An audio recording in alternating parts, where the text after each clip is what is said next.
welcome to another Wilhelm ADHD video. So for today I wanted to talk about trolling and how some of us drive each other insane and stuff of that nature and might not even be aware of the implication as to why. So let's find out what happens. But before we do that, we got to talk about what letters those are of discussion for today. So we're going to be talking about the perceiver function and the judging function. Now, for those of you who don't know are probably like, what the hell are you talking about, Wilhelm? What is that? Well, you should check out my MBTI, ADHD amongst the 16 personality types, and how ADHD impacts each of those personality types. And for those of you who are already rolling your eyes like, Wilhelm, you cannot subscribe one person. There's just one of the 16 personalities. We're all unique and beautiful and all that other jazz. I know, I'm not disagreeing with that. Out of those 16 personalities exist billions of iterations of those 16 personality types, i.e. you can put the same two people of the same cognitive functions and personality in one room and they can be completely polar opposites. That is the beauty of human nature and the uniqueness of who he is and all that jazz. So, there's a link up above if you want to check out how ADHD impacts that, whether it be the ADHD for your personality type, your partners, your family friend, your weird uncle, whoever it is.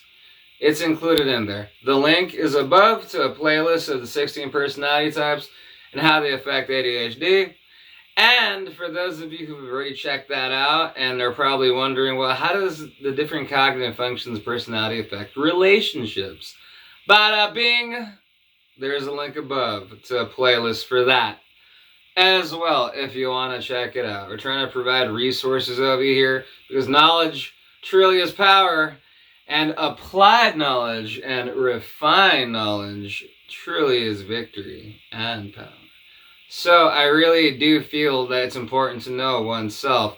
So those videos, for those of you wondering, on those playlists just mentioned, talk about the different skill sets and the different deficiencies that sometimes we have due to our cognitive functions and our upbringings and stuff of that nature.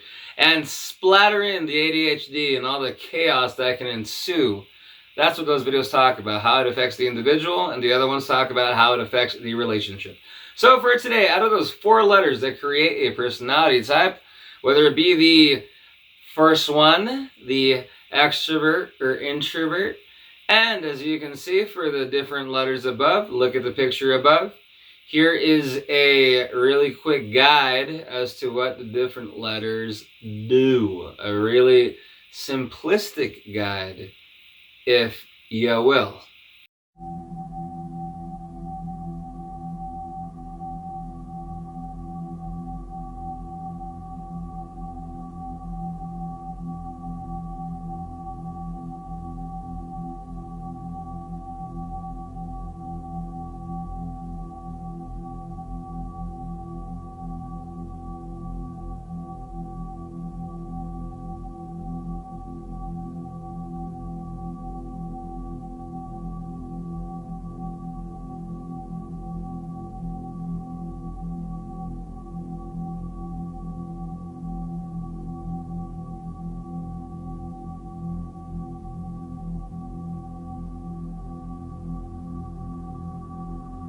It varies from person to person.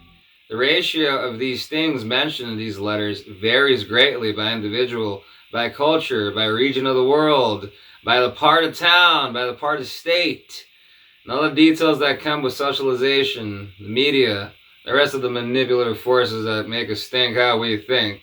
But we truly are individuals and can refine the mind. Anyway, so now that we've taken a look at the letters and all the shenanigans that come with it, yeah, I would urge you to go and find out what your cognitive functions are if you're not really sure of what you are. So there's a link down below to the test that you can take. And once you take that test, what I would do first is I would look at my ADHD personality type video to see how ADHD impacts that, and then come back to this video. Or you can do it the fast way and just find out what your cognitive functions are. And we're going to be focusing on the 4th letter of the different personality types. So in this case, it's going to be the judgers versus the perceivers.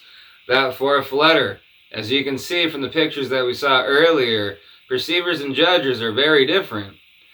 Those are the last letters. Think of those as the motor of the personality type. You have the more kind of spontaneous perceiver that just likes to do stuff on the fly more so.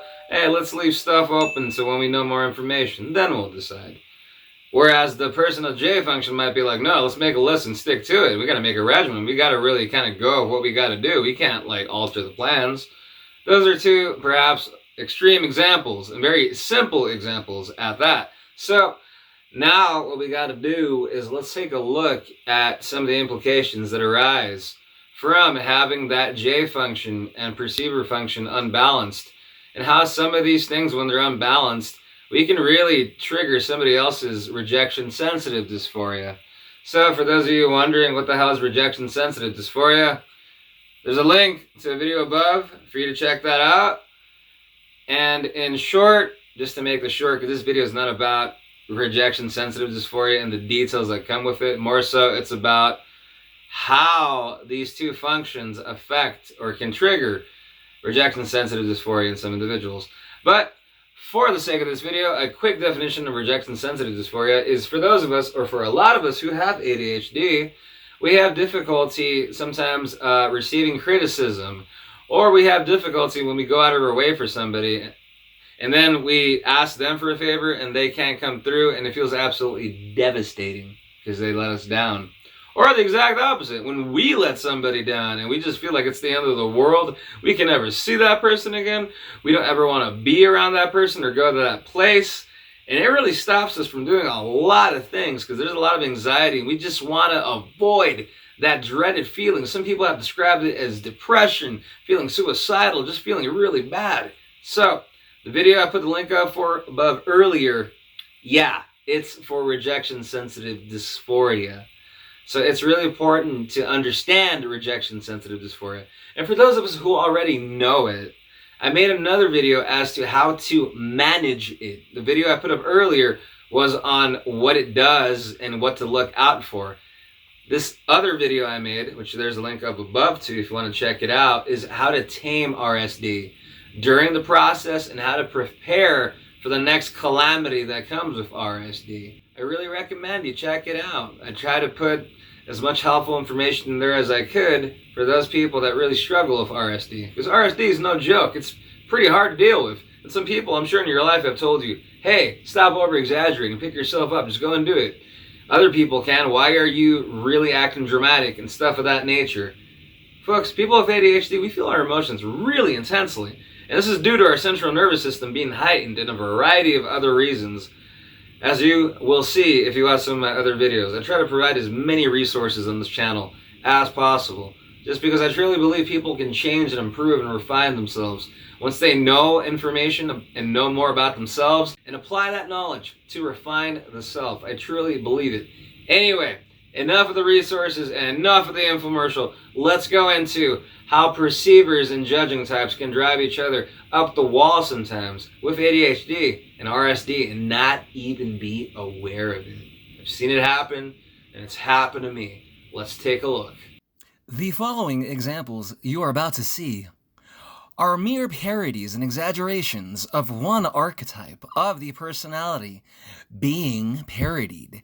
Keep in mind, this is a satire and not a one-to-all, be-all type of ordeal. So if you don't got a sense of humor and this ain't your thing, get off my page, alright? This is for those people who want to have a little fun in the learning process. But if you dig it, then stick around and let's learn a thing or two. Bada boo. That is it.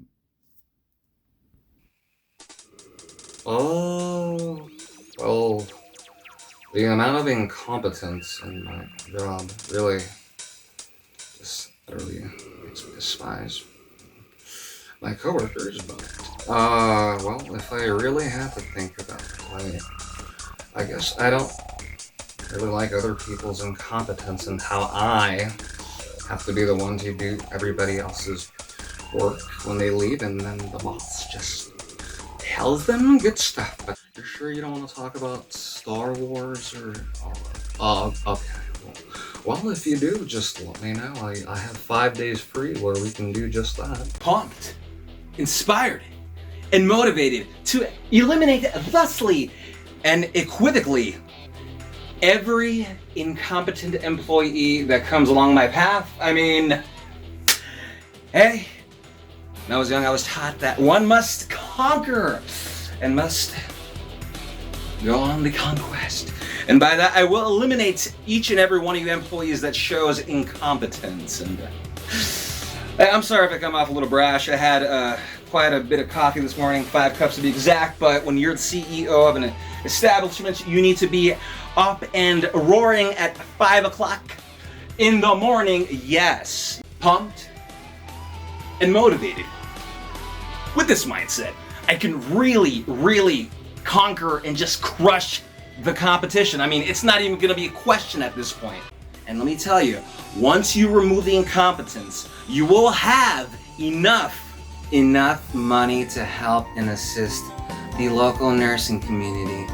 Now, I'm glad we're finally able to provide enough funds for that to happen, and it just brings such joy to my heart. But yeah, like I was saying, every Friday the residents will be moved out of the nursing community, and then we can finally have a big ass party, dude. I mean, dude, do not even get me started. Do not even get me started.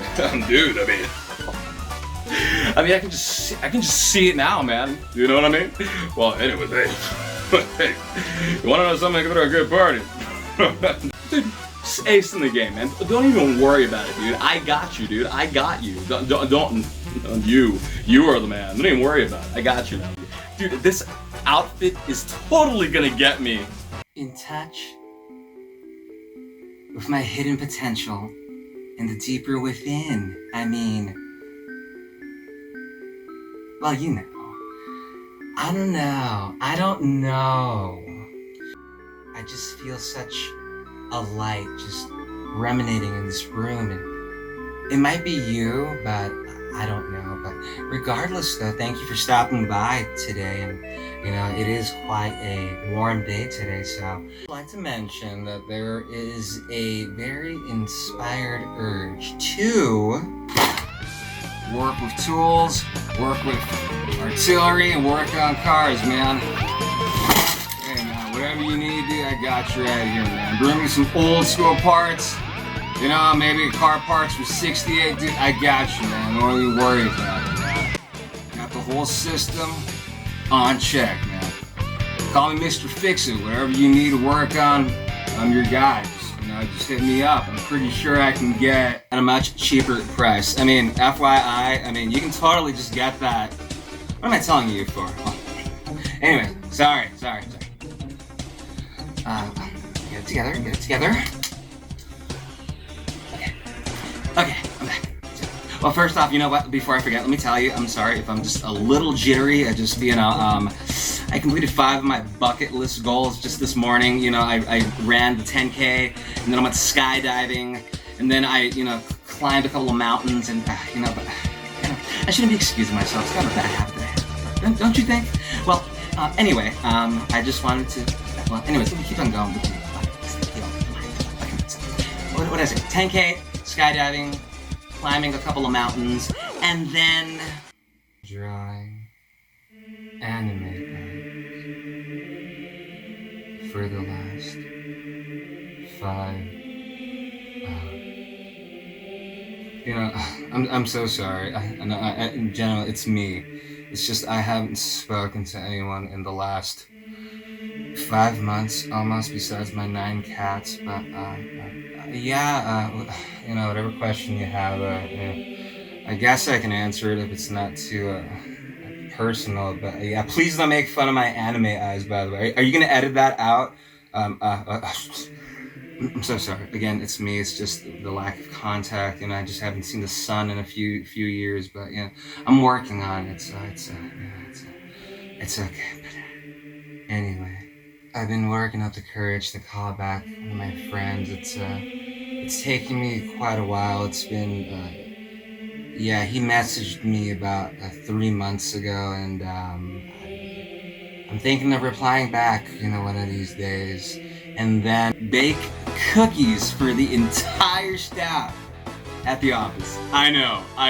Hey, I got a big heart, but what can I say? Everyone's just gonna have a grand old time. They're gonna get along.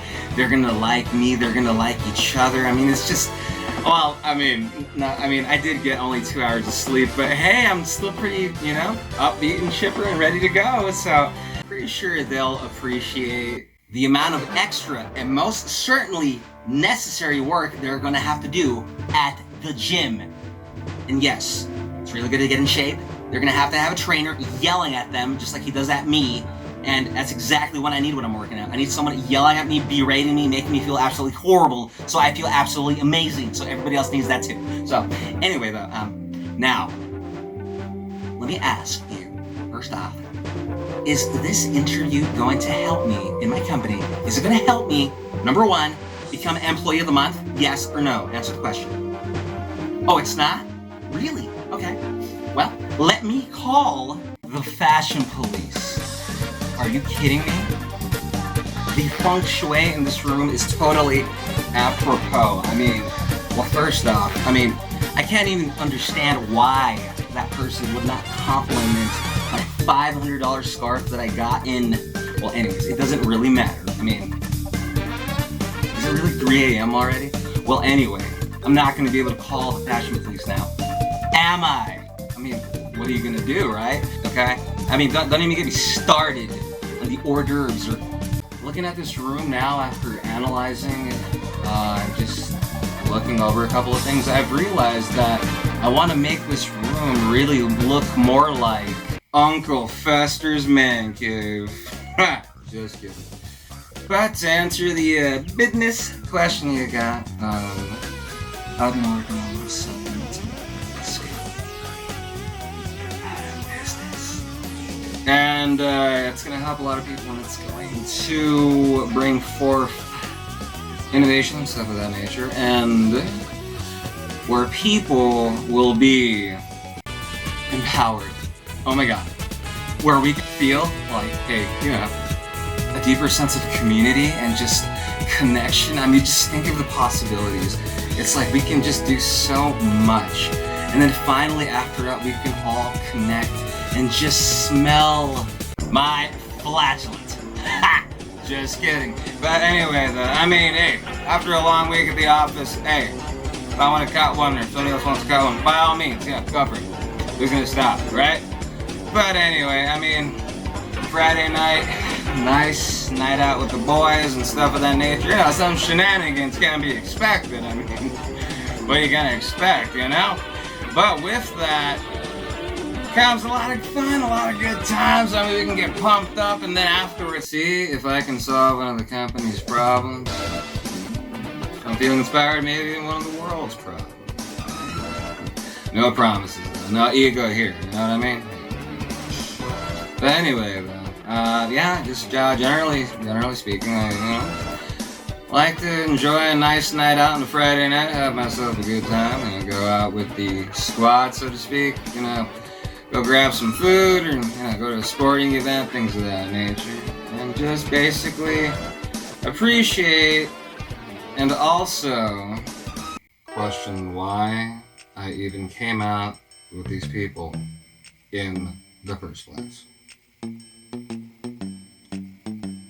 Before I answer your question, not that it's that question, I want to ask, is this your job? Do you just go around asking people questions of this nature?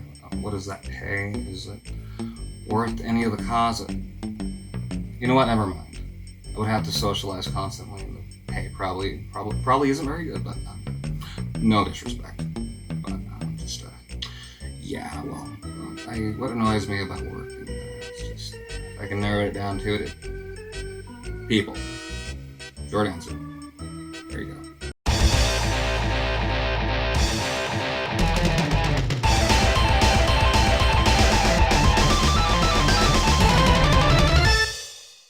So, all those personalities with the J function, yeah, there can certainly be a couple of issues in the next following points we'll be talking about. So, some of this stuff might be a little cringe for y'all to hear, and I truly apologize, but I've seen you guys absolutely annihilate and destroy other people with your incessant interrupting of the moment. I've nicknamed a couple of judging types the murderers of moments, because somebody might be doing something beautiful and profound, and then somebody at the J function might come and just interrupt that and be like, what time is this going to be over?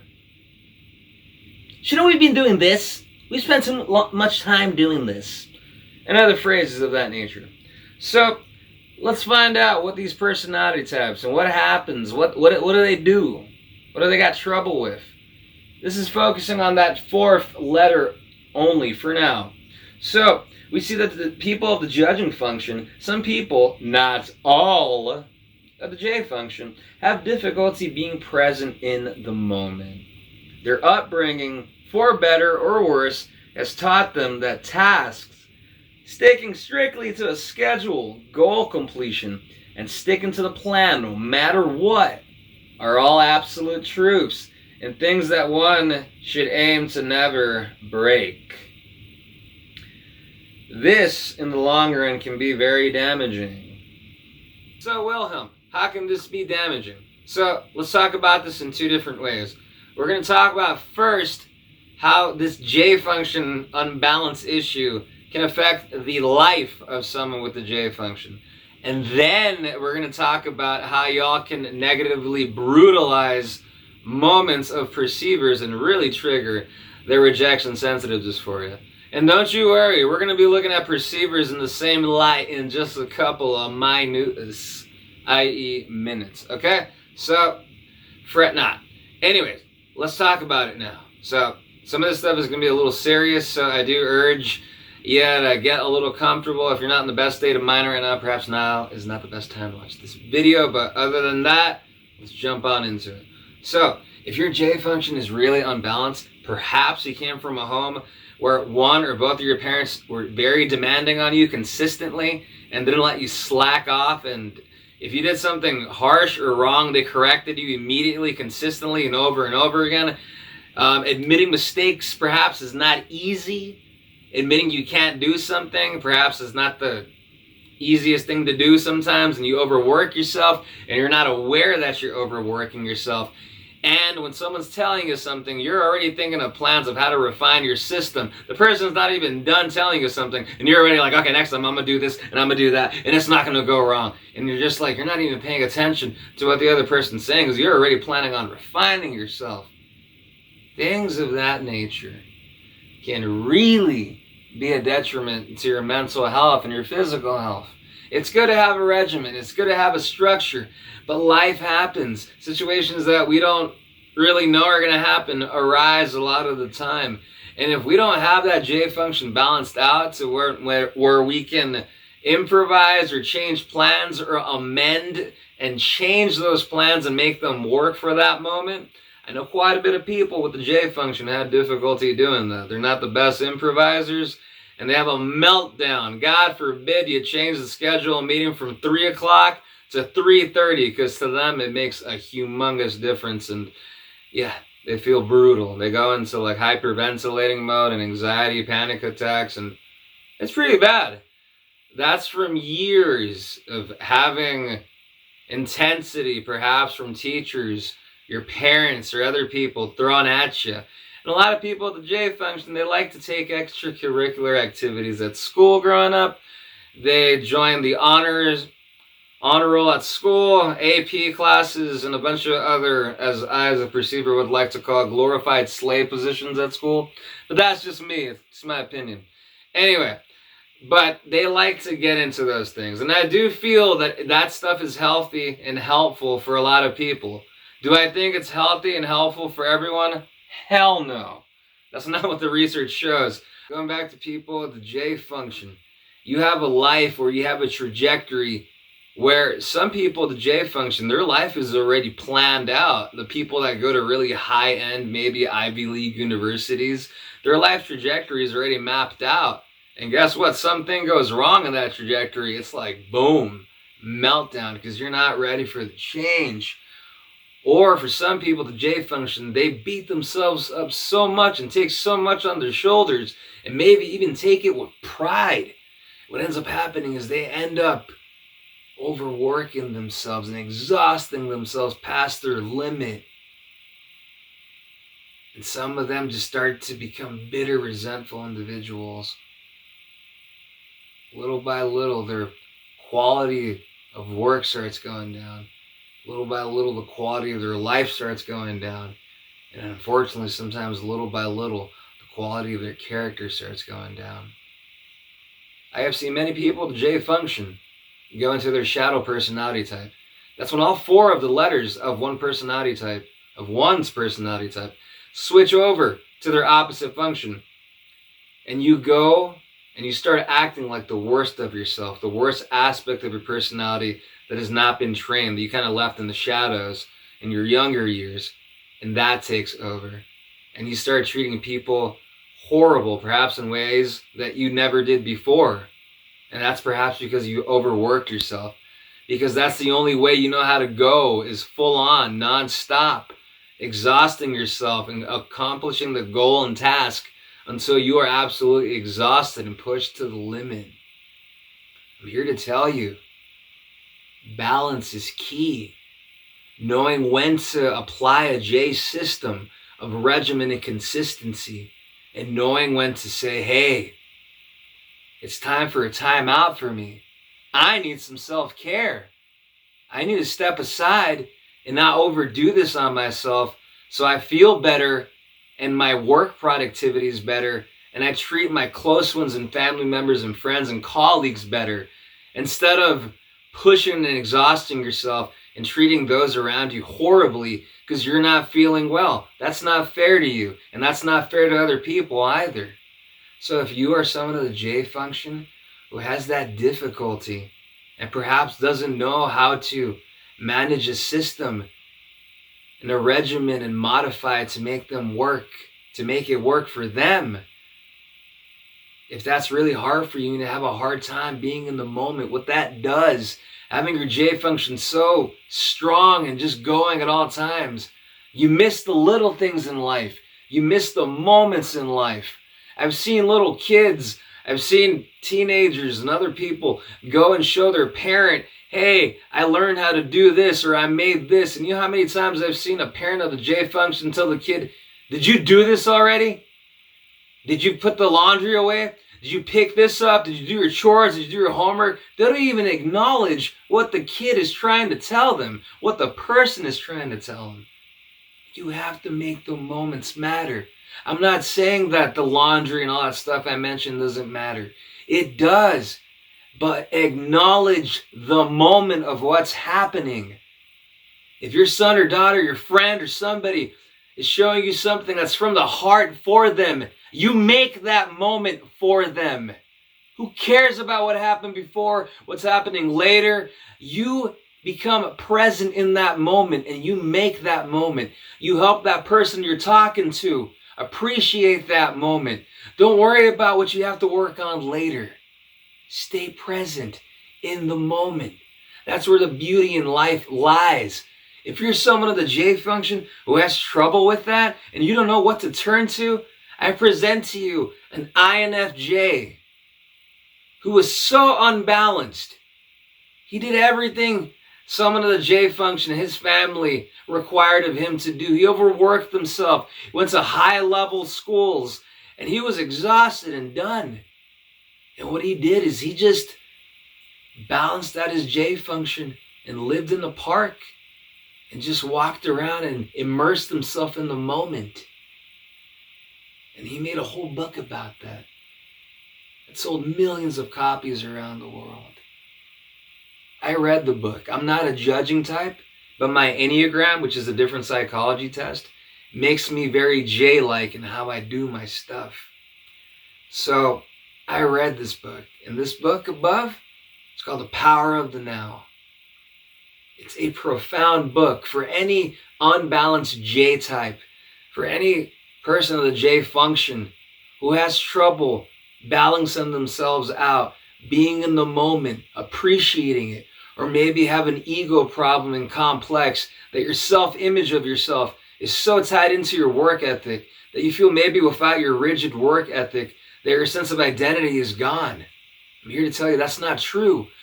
You are not only your work ethic. You have so many other facets about you as a human being. This book does a really good job talking about that. And I really recommend it, not just for people of the J function, but for anybody and everybody, but especially people of the J function. This book, he really helps you put your J function in its place and balance it out. It really helps you tame and destroy your ego so you can really enjoy life. I've met so many Js that are unbalanced that also have an ego complex, unfortunately. And that's sometimes a wall and a barrier that we build in order to protect ourselves so we can keep the J function strong and going, and we can keep exhausting ourselves. You need to be very careful about that. This book talks about how to tame that and how to take care of that. For each of these functions, the judging and perceiver function, I'm going to mention a pretty extreme story. I was attending university. I had a couple of colleagues, there was quite a bit actually, of the J function. People of the J function really outnumbered people of the perceiver function in this place I was at. And I remember sharing something traumatic that happened to me when I was younger. And a lot of people, the J function, have this really bad habit of, if somebody's story or somebody themselves is not up to their standard, that they're just going to disregard them. They're not going to be worthy of them, and neither is their story. I was sharing something traumatic that happened to me when I was younger. And with having ADHD, we take in events really strongly. So for some other people, perhaps really big, negative, impactful events to us, or even positive ones, might not mean much to somebody else, especially sometimes to people with the J function. So in this class, I was sharing something traumatic that happened to me.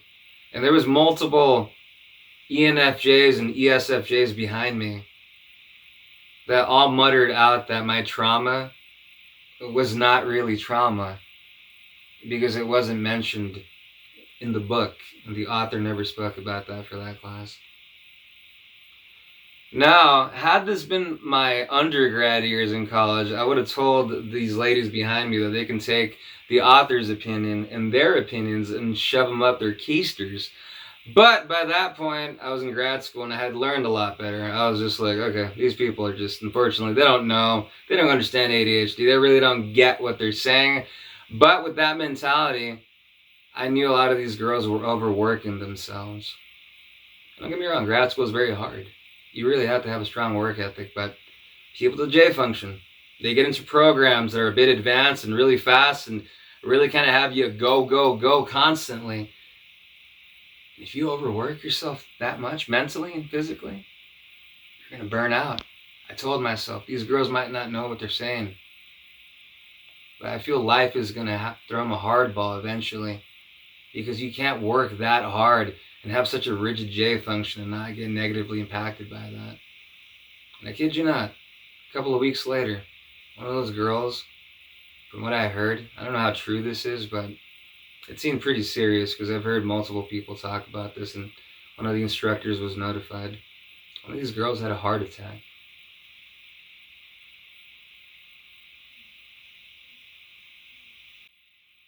She was in her late 20s. How far does one have to push themselves to meet their J function standards and goals? I'm pretty sure that girl really found out that, hey, I need to modify my life. I need to make some changes. I really hope I don't hear about more people with ADHD going through stuff like that. Or people without ADHD. I think it's so unfortunate that some people really feel the need to overwork themselves that much. But a lot of the time it's because of unresolved trauma, perhaps from our upbringing and other things that happened. We have to remember that we're human too. For people with the J function, I would really urge you to seek counseling or seek therapy in an area near you. with someone that you trust, where you can work on this if you feel this is a problem for you. Because this is really hard. A lot of people have been through a lot, especially people at the J function who have really had some, I guess, intense parents that took nothing but the best and only accepted the best from their kids. And while that's a good discipline and that helps out, that can also be very damaging too. So we got to be careful. We got to take care of one another, and we got to make sure that we don't end up hurting ourselves, because in the long run we're going to end up hurting those around us. I met so many great people as well at this university where I was at, but I saw what their unbalanced J function would do to them. It would overwork them and stress them. But unfortunately, it's a kind of a catch-22, because them overworking themselves was something they prided themselves over. And as I mentioned, this other female unfortunately landing in her situation, that's the cost of what it can take sometimes. You need to be careful. So if you didn't know, now you know. The perceiver function, the P function. Now, some people, not all, of the P function have difficulty creating a plan/schedule and sticking to it. Because of this, a lot of promises and commitments are broken. Their upbringing perhaps lacked structure, follow-up, and a regimen of some sort in different avenues in life. Because of this, an individual can consciously or unconsciously avoid certain types of commitments in many different areas of life. This can be very, very damaging. This is the exact opposite of the J function we were talking about earlier, where it's over planning. Basically, like, you know what time you're going to use the restroom tomorrow. You know what I mean? And you stick to it, crazily enough. Exaggerating, of course. Maybe not for some people. But perceivers, though, not the best at planning, not the best at sticking to a schedule. And it's just like, we'll pick a good time. Once it feels good, we'll give it a try and stuff of that nature. While that might be a little more relaxing and more on the Jeff Lebowski way of life, so to speak, yeah, this can be really damaging. Why? Because life requires a lot of follow-up. A lot of promises can be broken from unbalanced perceivers. A lot of people can be flaked on. Perhaps you made a promise to a family member, to a friend, you were going to come through for them, but you ditched them instead for something else that was more fun or more stimulating. Or you just flat out forgot because you didn't know how to plan it at the moment. So with the perceiver function, it's a helpful function, but we can also end up hurting a lot of our family members and loved ones because we can't come through for them. As much as we promise and emotionally want to be there for them, sometimes we're not. Or for some of us, a lot of the time we're not. Because we're off doing something else because we didn't plan accordingly. Or perhaps we planned and made three plans the same day, and we have to bail on two people and choose sometimes, unfortunately, the one that we feel is most fun or more stimulating. And then that makes the other people we let down feel bad. I've worked with quite a bit of perceivers, and when you got ADHD, the perceiver function can be really messed up. I have a lot of bad memories of unbalanced perceivers flaking on me and just not being there for me because of choosing something more fun to do, or just them flat out forgetting about me. So the ADHD can definitely impact that a lot more because it affects our memory. It affects our short-term memory and makes it hard for us to plan and organize. This affects people with the J function too, but since that's some more of their kind of more dominant functions in terms of how they handle themselves, they're more natural at doing it. But at the same time, that's not to say that some people, can not get confused. There's some people who have the J function whose ADHD makes it seem like they're perceivers, and sometimes vice versa in a unique way. So we need to watch out because of that. So the perceiver function, when it's unbalanced, there is no organization. There is no organizing, or there's little organizing. Everything just happens just like randomly. And there's no follow-up. Everything is just unorganized and chaotic. And there's going to be a lot of resentment and a lot of, how come you didn't come through for me? Where were you when I needed you? A lot of perceivers and unbalanced perceivers get fired from jobs often because they're late frequently, or they just don't know how to be diligent and create a system to stick to something. The ADHD can make that 1,000,000 times worse. So while a person who's a perceiver can really improvise really well and can change plans blink of an eye sometimes, and can really, create stuff to get themselves out of situation, a lot of the time, this can negatively impact other people who are depending on you for the original plan that you perhaps had. So we got to be responsible, and we got to stick to the plans that we got. We got to understand, too, it's important to create a regimen, to create a schedule. That's going to help us appreciate, that's going to help us improve, and help those around us, those that we work with, enjoy the quality of what they're doing even more. We have a lot to say in terms of what we do because we matter as people, especially to those that are close to us, especially to those that are close to us. So creating a schedule of some sort, and you can modify it, but just knowing what time you should be somewhere, how long it takes you to do something, how you should plan accordingly for something, knowing those things can make life a whole lot easier. But I know and understand that the ADHD makes that really tough. These things that we're talking about can really negatively affect you and those around you, as I mentioned before. So we got to try to keep them on check, perhaps. So to do a final recap, people of the judging type, perceivers, they like to improvise. They like to add metaphors to things. They like to create moments and conversations. When you're having a conversation, another perceiver might throw a metaphor your way, or a joke in a metaphor, and you might want to add on to it. You know what I mean? It's not about, it's this person's turn to talk and we can only do this at this. No. Perceivers are very loose in how they handle themselves. There's a playfulness to a perceiver. They're immersed in the moment, whether it be playing music or playing a sport. It's that moment, the moments that we have, that we cherish.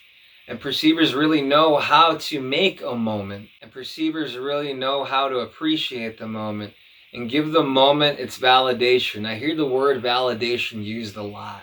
It's very important. Just like we want to validate ourselves and our feelings and that of those that we care about, we also have to validate the moment and give the moment its importance. When a perceiver is doing something and they come and show you something they've been working on that means a lot to them, they're putting their heart on a platter for you. What you say and what you do, it really matters. And if you just shut them down or just disregard or say, that's nice, have you done this? Or when are you going to do that? Or how's this you're avoiding, or you're already going on to another point. You've just destroyed the moment that the perceiver was having.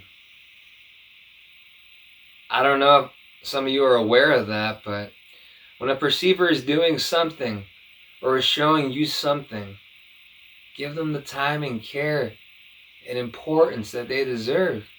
Obviously, if they're taking too long, let them know, or if you have to go, that's one thing. But if you got time, give the person their time and effort. Imagine if you were showing somebody something that was really important to you and you were just brushed off. And the sad part is I know a lot of people at the J function have been brushed off. And they perhaps wanted to show their mom or dad something really important growing up that meant a lot to them. They got shut out and told to go upstairs or go to their room because they hadn't completed something they did earlier. If your mom, your dad, or some other relative or someone that took care of you didn't validate things that you thought were important, and because of that, you didn't learn how to validate things that other people find important, and maybe they're not important to you. I'm here to tell you, even if it's not important to you, if you care about that person, or if you don't want to hurt that person, make it matter to you. Go along with the metaphor. Just go with the moment. Give the moment its worth. A little goes a long way. Saying what comes next, or we got to work on this or whatever, and just brushing the moment off, it can be devastating. you can really trigger someone's rejection-sensitive dysphoria with that. And I know plenty of people with the J type who have done that to some people, unknowingly too, because they feel the ultimate rejection, just like I spoke about earlier. It's like, I've been working really hard to do this. It's been a lot to me. I want to show it and share it with you so we can share the moment together. An unbalanced J type is just going to shun that away and be like, it's not worth my time. We have other goals and things we need to do on the list. This is just whatever. It's not. That moment to that person can mean everything at that instant. Make it important. Remember, it's just a moment, but it can make all the difference in the world for some people. And for people that perceiver function who are unbalanced, you have to realize how many people you have probably hurt, especially people of the J function. When you don't come through on your word, when you make a promise that you're going to be there, you're going to bring something, that you're going to help, and then when you don't show up, or when you show up extremely late, it really affects some people of the J function. They might feel the rejection sensitive dysphoria, like you're not coming through for them. You let them down.